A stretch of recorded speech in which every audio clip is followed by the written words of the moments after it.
I'm Mrs. Durigan, and I'm going to be reading the story of the faithful elephants. It's a true story of animals, people, and war. And if I were you watching this video, I would probably recommend, if you're a younger child, you might want to have a mom or a dad near you or a family member, because it's a pretty sad story. So if you're not up for a sad story, a sad true story, then perhaps you should select another video for today. This just happens to be one of my favorite children's books. The cherry blossoms are in full bloom at the Ueno Zoo. Their petals are falling in the soft breeze and sparkling in the sun.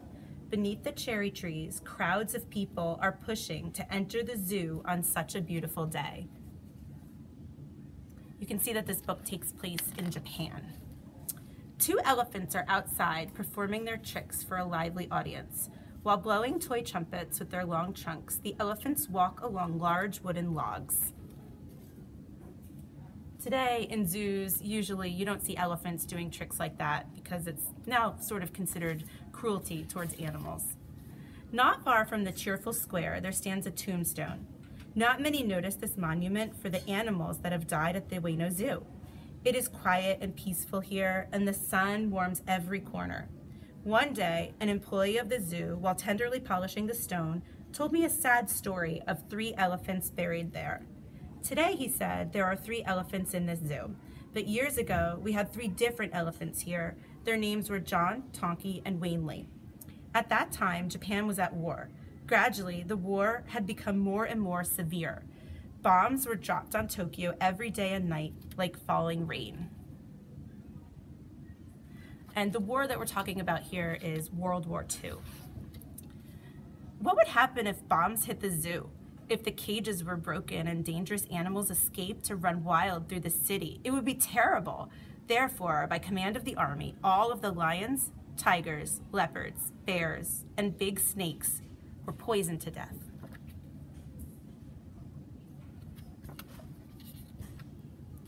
By and by, it came time for the 3 elephants to be killed.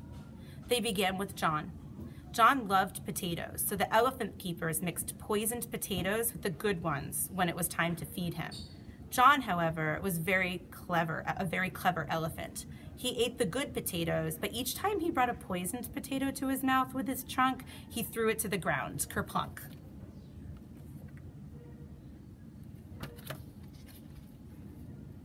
As it seems, there is no other way, the zookeeper said. We must inject poison directly into his body. A large syringe, the kind used to give shots to horses, was prepared. But John's skin was so tough that the big needles broke off with a loud snap, one after the other. When this did not work, the keepers reluctantly decided to starve him to death. Poor John died 17 days later.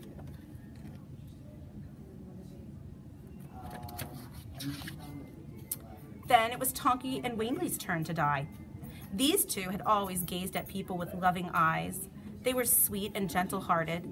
The zookeepers wanted so much to keep Tonky and Wanley alive that they thought of sending them to the zoo in Sendai, far north of Tokyo. But what if bombs fell there? What if the elephants got loose and ran wild there? What would happen then? Tonky and Wanley, too, were doomed to be killed at the Ueno Zoo, just like all the other animals. The elephant keepers stopped feeding Tonky and Wanley.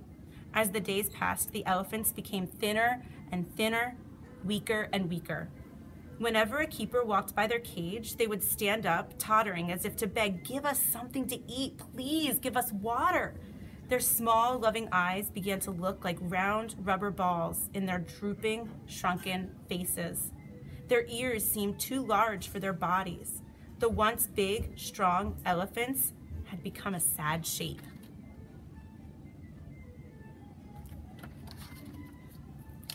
All this while, the elephant's trainer loved them as if they were his own children.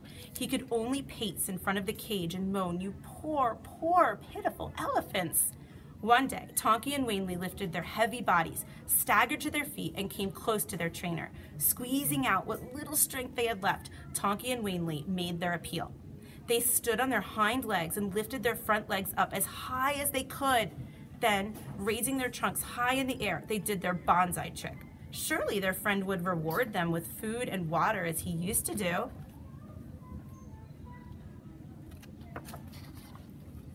The trainer could stand it no longer. "Oh, Tonky, oh, Wanley," he wailed, and dashed to the food shed. He carried food and pails of water to them and threw it at their feet. "Here," he said, sobbing, and clung to their thin legs. "Eat your food, please. Drink your water."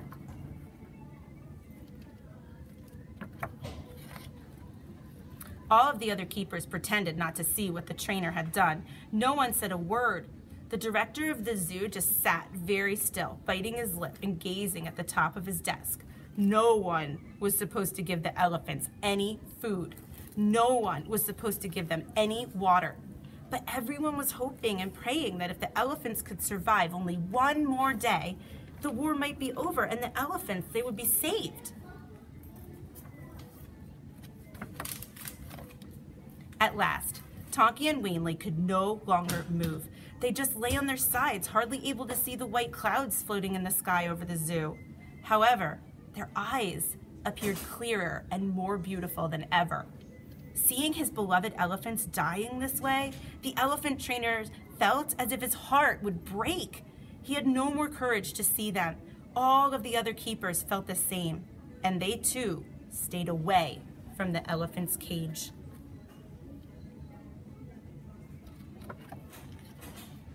Over 2 weeks later, Tonky and Wanley were dead.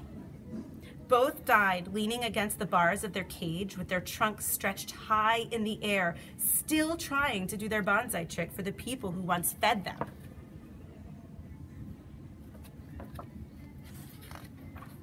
"The elephants are dead. They're dead," screamed the elephant trainer as he ran into the office. He buried his head in his arms and cried, beating the desktop with his fist. The rest of the zookeepers ran to the elephant's cage and stumbled in. They took hold of Tonky's and Wanley's thin bodies as if to shake them back to life.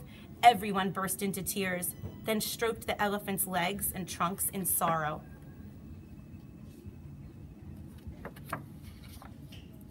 Above them, in the bright blue sky, the angry roar of enemy planes returned.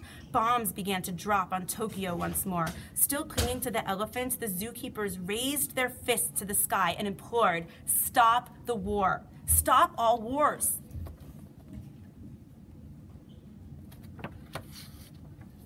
Later, when the bodies of the elephants were examined, nothing was found in their washtub-like stomachs, not even one drop of water. With tears in his eyes, the zookeeper finished his story. These 3 elephants, John, Tonky, and Wanley, are now resting peacefully under this monument. He was still patting the tombstone tenderly as the cherry blossoms fell on the grave like snowflakes. And if you haven't figured it out, this old man, he's actually the zookeeper, the one who helped the elephants and fed the elephants earlier in the book, and there he is as an old man still standing by his elephant's side. I hope you enjoyed this book. I know it's a really sad one, but I told my students sometimes the saddest books are the best. If something makes you cry or makes you really sad, then you know that it moved you in a really good way, and that's what this book does for me.